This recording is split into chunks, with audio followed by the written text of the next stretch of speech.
Today we're going to be doing an unboxing of Shallow Sea Great Barrier Reef from Bad Comet Games.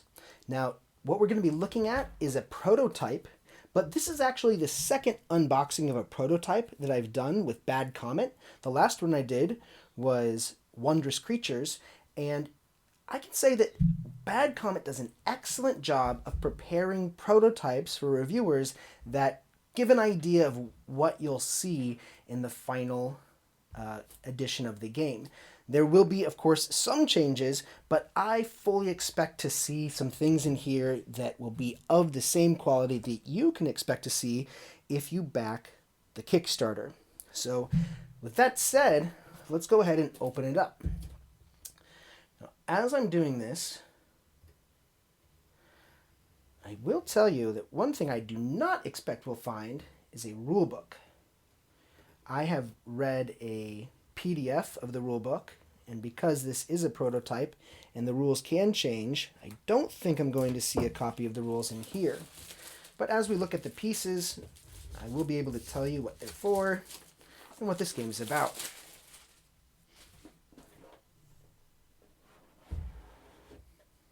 Oh wow, a rulebook! I was wrong. Okay, so this is a tile placing game where we're going to be placing coral tiles, sea life tiles, and fish features. Like this. So let's take a look at them. Let's not look at the rule book. So these are the coral tiles that need to be popped out. You'll see that most of them have 3 or 4 colors on the corners here. They're actually roughly octagonal. And we'll see what the use of that is in a minute. 2-sided color or requirements on one side and the colored coral on the other side. These tiles are the sea life tiles, and so they give you objectives to satisfy on your board, and on the other side are depictions of sea life. So there are seahorses and manatees and all kinds of things there.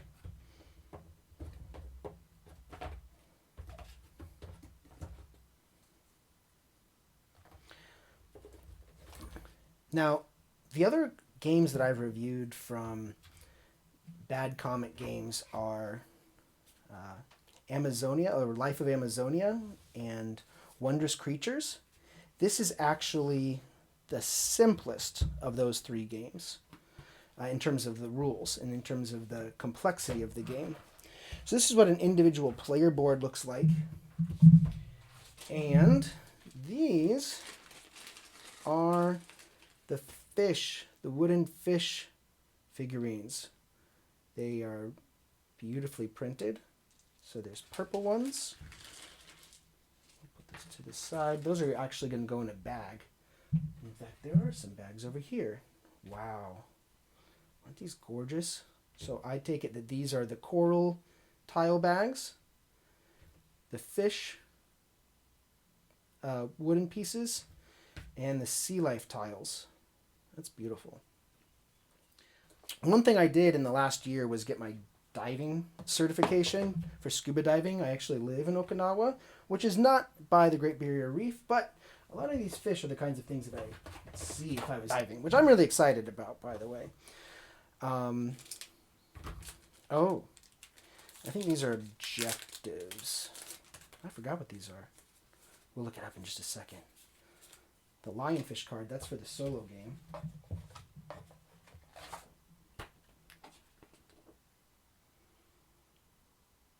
Oh yes, ecosystem cards.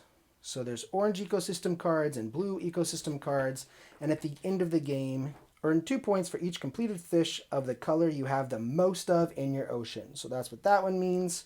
And then this one here is earn 2 points for each column in your ocean that contains exactly 1 completed sea life tile. Exactly 1 completed sea life tile. Okay, that's interesting. That'll make more sense when I show you how the game gets set up. So at this point, I've popped out the tiles, I've filled them into the bag, and I'm going to set up the game to give you an idea of what this is going to look like. So the big idea of the game is, on your turn, you are going to take 1 fish and 1 tile. It has to be either the tile above the fish or below the fish. Now, if you don't like the way that that matches up, you can spend seashell to take a different match. But seashells are pretty powerful, so you want to use them carefully.